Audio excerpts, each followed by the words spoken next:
It's been quite a ride the last few years. I'm Ben Rising, your host, and welcome to Season 10 of Whitetail Edge.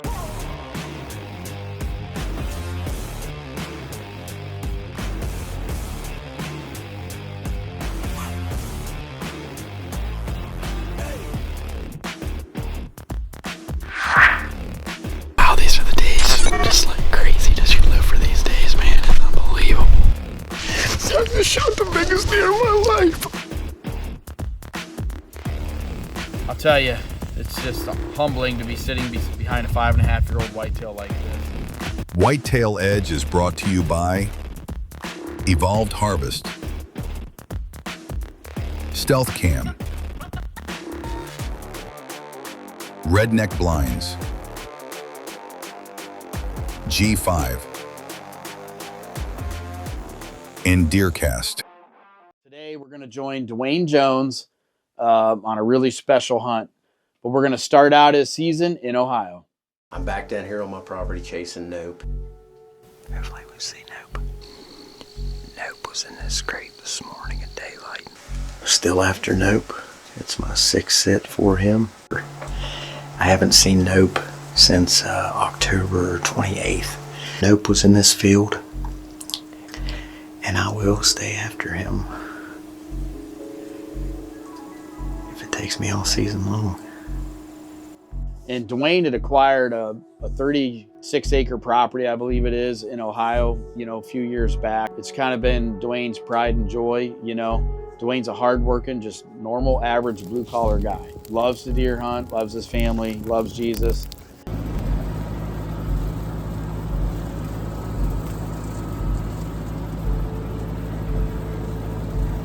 Doing some farm work today. They're pumped it up here. Got my tractor. Gotta get it done. Dewaine had a great buck on his property the year before, and they called the deer Nope. And him and the neighbors agreed not to shoot this deer. And Dewaine was really hoping that this deer would blow up coming into 24. And boy, sure enough, he sure did.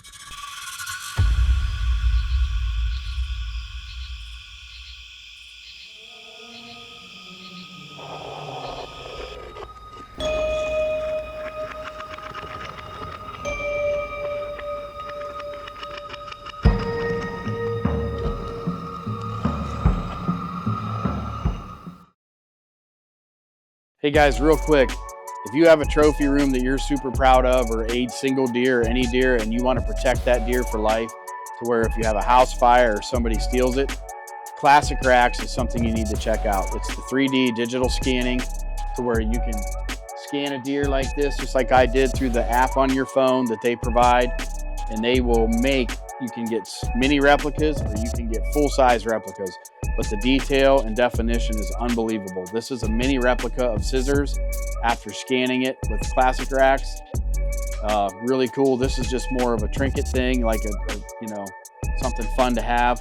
But in all honesty, if you've got a bunch of big deer and you want to save all these deer and you get all the scans of these deer, it is saved digitally through Classic Racks. If something ever happens to those deer, all they got to do is pull that file up. You pay the money to have those replicas made, and you will have the exact same deer that you had before. It is unbelievable. It's unbelievable how accurate it is, and it's just a great thing. So check out Classic Racks. You're not going to be disappointed, and play it safe and go ahead and get it. Dewaine, was planting evolved food plots. He was, running the stealth cams, doing everything he could to enhance his property and, give the deer bedding, keep the deer there. He had some mock scrapes set up, using the Black Widow deer lures to just kind of keep this deer occupied on his property as much as he could.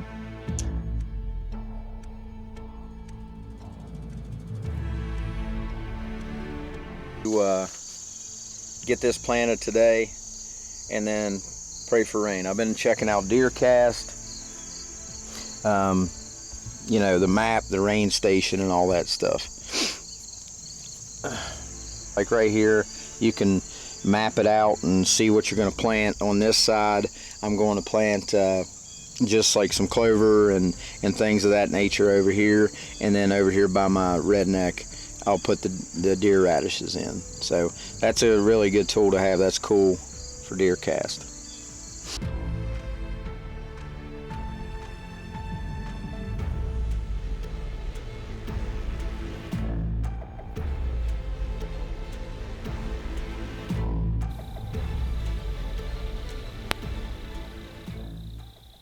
Dewaine had started a new job and his time of working was limited. And there was a few days that Dewaine absolutely knew he should be in the tree stand, and he just couldn't get there because of his work schedule.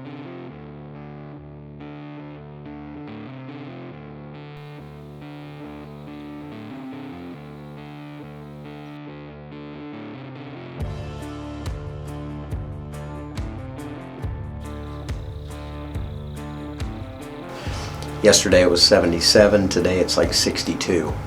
So I thought, well, I need to get out here. Jessica came to the warehouse and waited on the UPS and mailman for me. It's about 9 o'clock and I'm sleeping in the redneck. So hopefully in the morning it's supposed to be like 31 degrees. But sometimes you gotta go to the extreme measures. So I'll see you in the morning. It's one of those things where you're really rooting for a guy like Dewaine to kill a deer like this, you know, because his heart and soul was into it. It's November 1st, and I love when the calendar switches from October to November. I haven't seen Nope since October 28th. November 2nd, and I've had a great morning so far. Nope was in the field all last night. Last picture I got of him was like 5:30.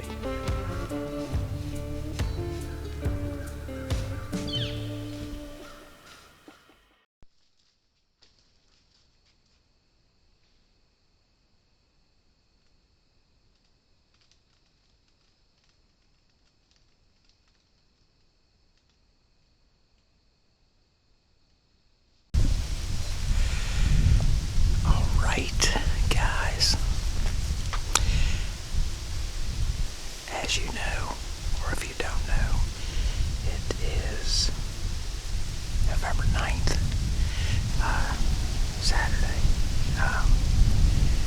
And Nope is dead. The neighbor killed him. He grossed out a 190 and 5/8.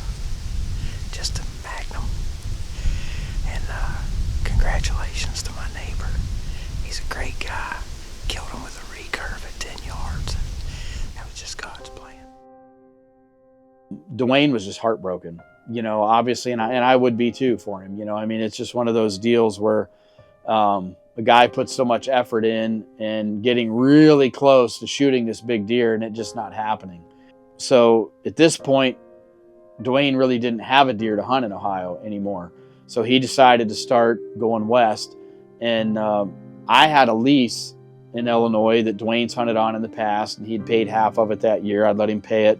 And I hadn't had any pictures of anything giant on the farm, but there was a couple really good older deer there. And I told Dewaine, you know, I said, just go up there and try to shoot one of those deer. You know, so Dewaine made the trip. He was all jacked up. It's November 17th. You never know what's going to happen. Moon's hanging in the mornings. I have a west, southwest wind. No, I have a west, northwest wind. I got buddies texting me videos of deer, and I'm fired up. And it was a great, easy spot to slip in and out of, undetected, and we'd set it up just for that reason. Well, the field had been harvested already that was behind him at a distance, and there was a block of timber over there, and a lot of the deer moved from one block of timber down into the creek bottom into this other block of timber, and you can see them as they move. Well, Dwayne's sitting there, and he's not in the stand very long at all. You know, it's afternoon, and all of a sudden he looks over to his right, and he sees a deer walking across the field, heading from the one block of timber, what we call the north block, headed down into the creek bottom. And he just about swallowed his tongue.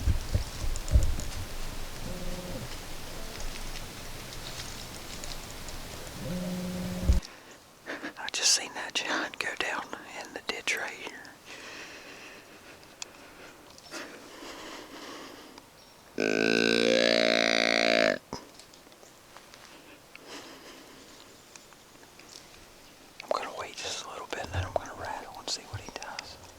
So this deer goes down into what we call the bedding area. And Dewaine says to me, he's like, I remember you always saying, like, just be patient, just tickle those antlers at them, wait till they get out of sight. Don't let them be able to see you, but wait till they get out of sight. And then you make your rattling sounds or your grunt so they can't see you, but yet they know where the sound is coming from.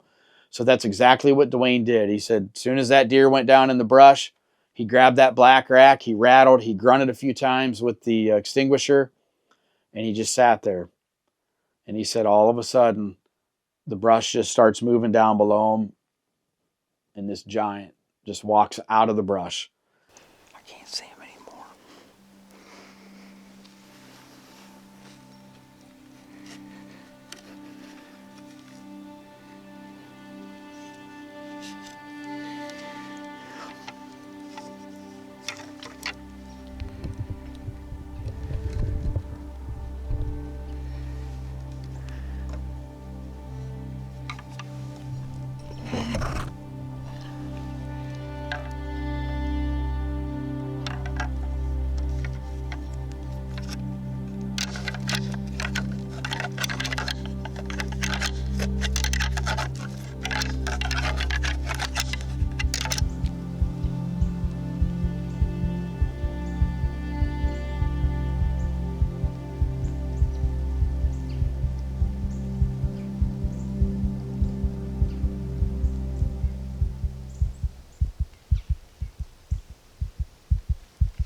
Man.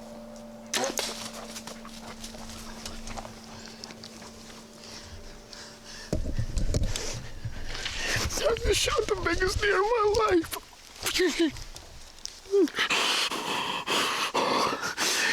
Thank you, Jesus. Thank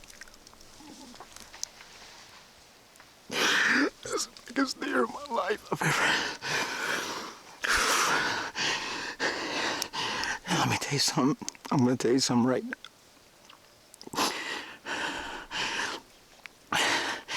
When the deer got killed, in my land,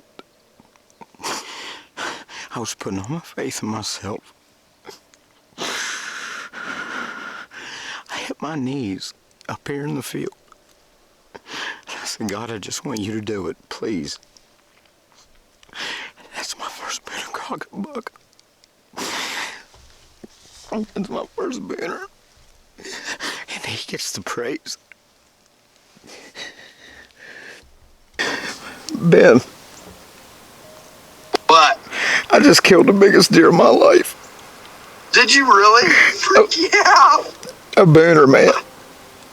Awesome, dude. Frick yeah! He is so freaking big.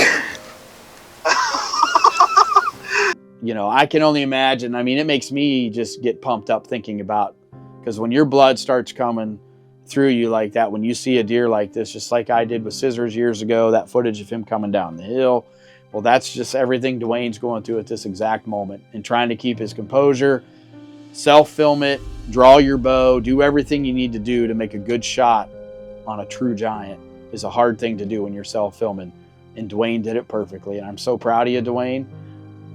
I get emotional just thinking about it now, because I know what that feels like, and God truly meant for you to kill this buck.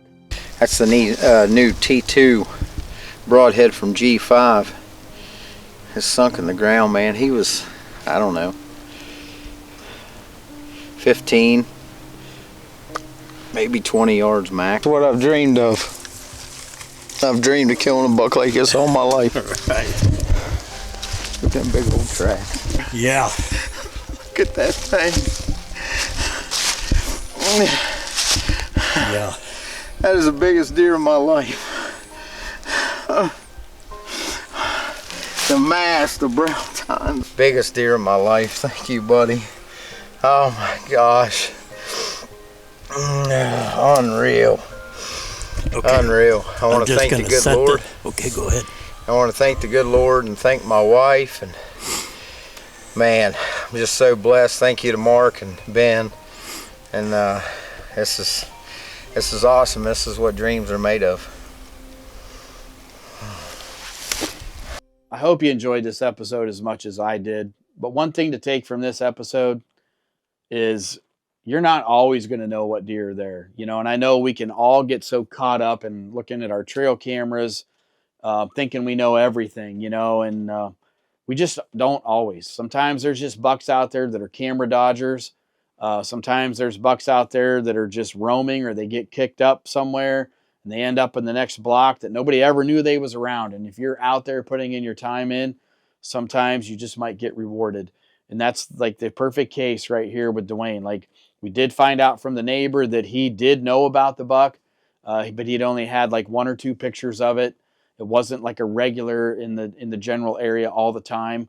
So it wasn't really, this deer didn't live there by any means, but Dewaine just happened to be at the right place at the right time. The other thing is, Dewaine knew to call to this deer. The extinguisher killed this buck, because the deer was literally heading to the west. And once it went down into the bottom, Dewaine literally called it back to the east. And so that just tells you being prepared during this time of year, knowing what kind of mood a deer is in, reading its body language can really help you be more successful. Like, arm yourself, just, I guess, be a student of the game. And we try to teach you guys that a lot on these episodes of calling deer and using scrapes and the black widow deer lures, all this stuff. It truly can make a difference in you being successful and unsuccessful when a situation like that arises with a giant deer at a distance. But again, what a great hunt. I'm so proud of Dewaine and happy for him. And we'll catch you right back here next week on Whitetail Edge.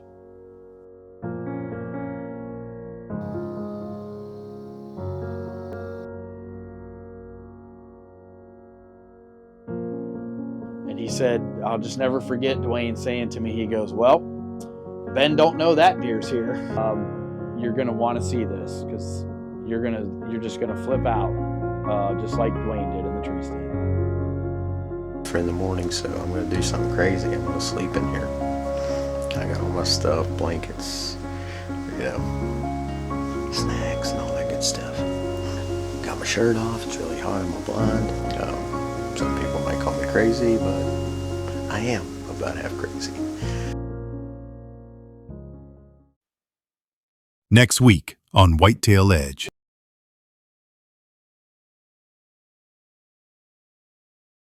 This is my last day in Missouri.